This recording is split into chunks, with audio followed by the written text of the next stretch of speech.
그 윤석열 당선인에게 우호적인 네. 일부 언론들이었거나 윤석열 당선인에게 유리했던 여론조사 결과들이 있었던 기관들에서도 네. 국방부 이전은 반대가 압도적으로 높고요. 근데 오늘 여론조사 결과는 굉장히 특별한 여론 결과 나왔잖아요. 아, 아니 인수위 시절하고 당선 초기는요 역사적으로 지지율이 8, 90% 가까이 나오는 시기입니다. 아무리 안 찍었던 분들도 우리나라 대선이라는 게 아슬아슬하잖아요 늘. 아무리 안 찍었던 분들도 그래도 우리 국민들 마음이 시들이 착해서요. 그래도 덕담은 보내주고 또 초기에는 응원해주는 문화가 있습니다. 네. 그렇잖아요. 문재인 대통령 초기도 뭐 8, 90% 기억나실 거예요. 촛불혁명 지지율도 8, 90%고 그게 이어졌잖아요. 근데 지금 오늘 데드크로스가 발생했다는 거예요. 네. 그 제가 잠깐 말씀을 한번 드리면 박 기자님 설계 좀 해주십시오. 이게 리얼미터가 미디어 헤럴드 의뢰로 지난 21일부터 25일 실시한 3월 4주차 주간 집계 결과 이 윤석열 당선인이 국정 수행을 잘할 거다라는 응답 이게 지난주보다 3.2%포인트 낮아졌어요. 그래서 46%가 됐고 잘하지 못할 거라는 응답은 4%포인트가 높아진 49.6%로 집계가 됐습니다. 그러니까 이 저희 이제 그래프를 보시면 아시겠지만은 3월 둘째 주에는 52.7%, 3월 셋째 주에는 49.2%. 네. 근데 오늘 나온 조사 보니까 46%로 계속 낮아지고 있고, 그럼 어떻게 보면은 이 참 그동안 우리가 못 봐왔던 예. 그런 수치가 나오는 거고. 처음 있는 일입니다. 이건 역대 당선자 네. 역사를 쭉 보시면요 이런 적이 없습니다.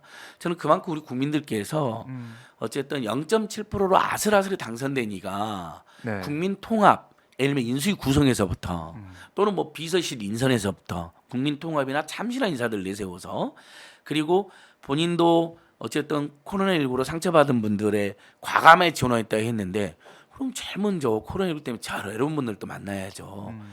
코로나19로 직장을 잃은 해고자들, 월급이 깎인 노동자들, 매출이 줄어들어서 오늘 내일 정말 연명하고 있는 중소상공인들, 자영업자들, 그리고 현장에서 고군분투하고 있는 우리 방역 인력들.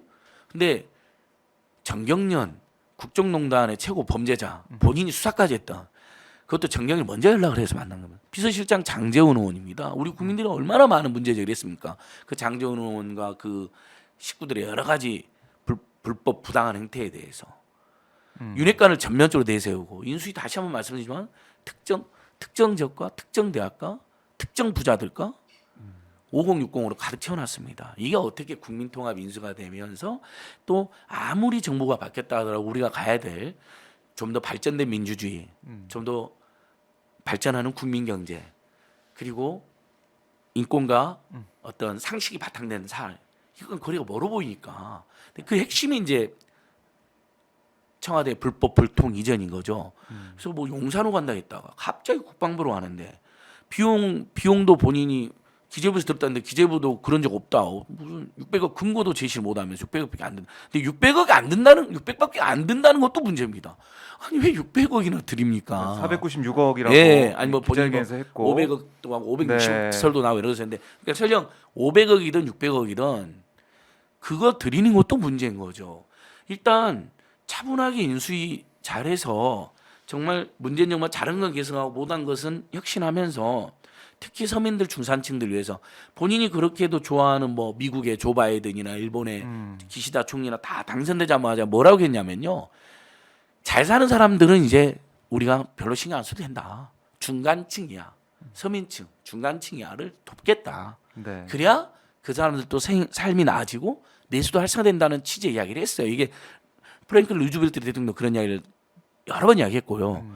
근데 그런 이야기는 없잖아요. 엉뚱한데 지금 네.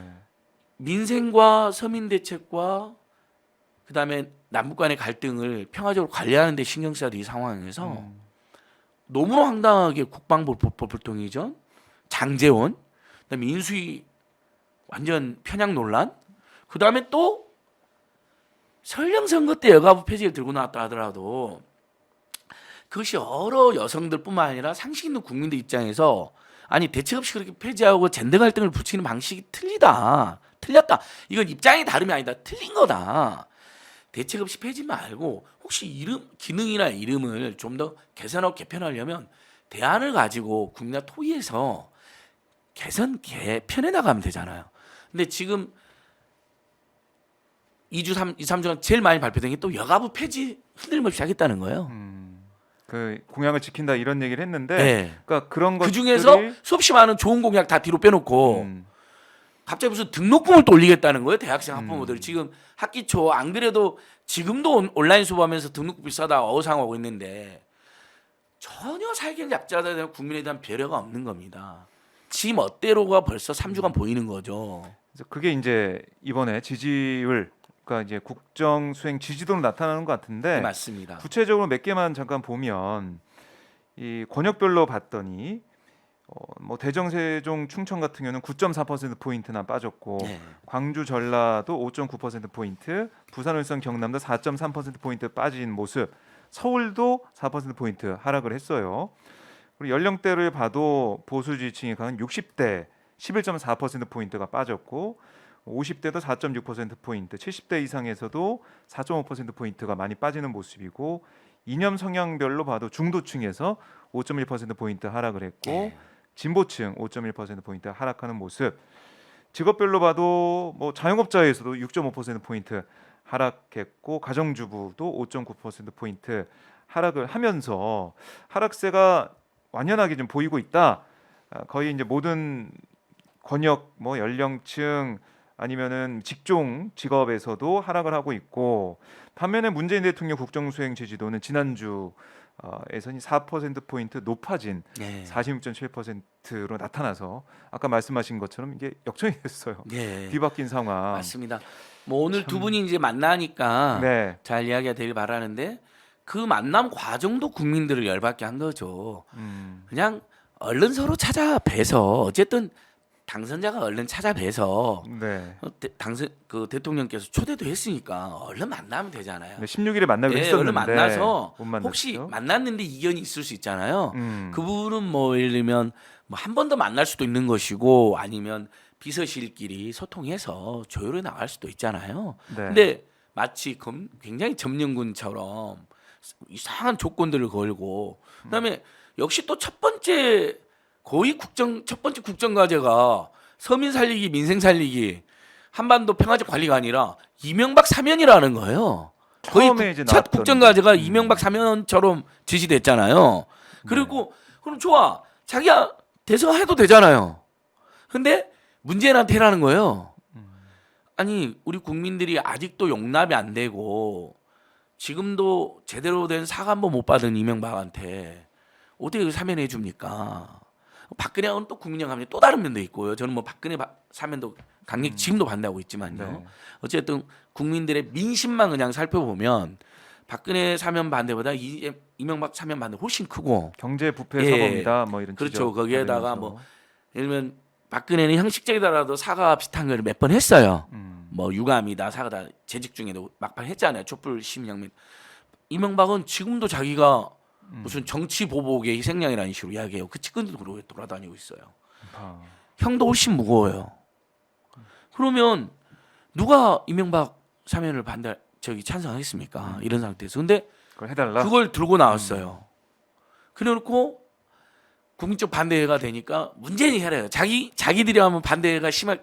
보통 예전에 이명박 때 말도 안 되는 묻지마 미국산 쇠고기 수입 강행하고 광우병 위험이라는 게 뭐 지금이야 많이 줄었지만 당시만 해도 세계적으로 엄연히 존재하던 시절인데 그다음에 무슨 대운하를 강행했다 그러고 의료 민영하겠다 그러고 그러니까 우리 국민들 들고 일어났잖아요. 그게 5월 2일 날 터져 나왔거든요. 그러니까 취임 후 두세 달이 걸렸어요. 그동안 우리 국민들이 관망하고 있다 도저히 아니다 싶게 나왔는데 아마 그때 생각을 했는 것 같아요. 이명박 사면 정권 초기 하면 국민들이 또 저항이 일어날 수도 있으니까 문재인한테 떠넘기겠다 한 것 같아요. 그러면서 김경수 지사랑 뭐 같이 하는 안을 냈는데 김경수 지사는 뭐가 됩니까? 이미 형기의 상당 대부분도 복역을 했고 김경수 지사는 범진보 개혁 세력이 아주 훌륭한 일꾼인데 만약에 그게 세트로 나면 어떻게 되겠어요? 김경수 지사는요. 국민들한테 어떻게 비춰지겠어요? 이명박과 거래된 사람. 네. 문재인 측근이어서 우리 국민들이 반대한 이명박 사면 때 함께 끼어 팔기로 나오신 분. 그분에게도 어마어마한 명예훼손이 됩니다. 그래서 김경수 지사님을 좋아하는 분들한테도 말씀드리고 싶어. 이건 사표 나오면 반가울 수도 있잖아요. 가면서 고생하시니까 사실 그 제목도 굉장히 불분명하잖아요. 드루킹 사건. 저는 정말 이건 억울한 사건이라고 생각하거든요. 특검이 잘못한 사건이라고 생각하는데. 근데 나오니까 반가워서 환영했다가는요. 이명박과 함께 세트로 계속 부정적인 비판과 지적을 받게 돼요. 이건 받으면 안 되는 겁니다. 저는 결사반대입니다. 근데 이제 그것도 안 되니까 계속 어쨌든 이명박 사면해라라고 압박하는 모양새잖아요. 오늘도 아마 이야기할 가능성이 높습니다. 왜냐하면 윤석열 지금 윤핵관이나 인수위를 보면요 친이계 인사들이 많아요. 아주 본인도 여러분 윤석열도 뭐라 그랬습니까? 저희는 최악이라고 얘기하는 이명박 시절을 그때 쿨했죠. 이런 망언과 막말을 일삼았고 당시 본인도 이명박 때 대검 중수과장으로 잘 나갔습니다. 승승장구했습니다. 그러면서 대장동 사건, 불법저축은행 부실대출 사건들, 도이치모터스 사건들 다 덮어줬다는 의혹을 받고 있는 거 아닙니까? 삼부토건 사건들까지.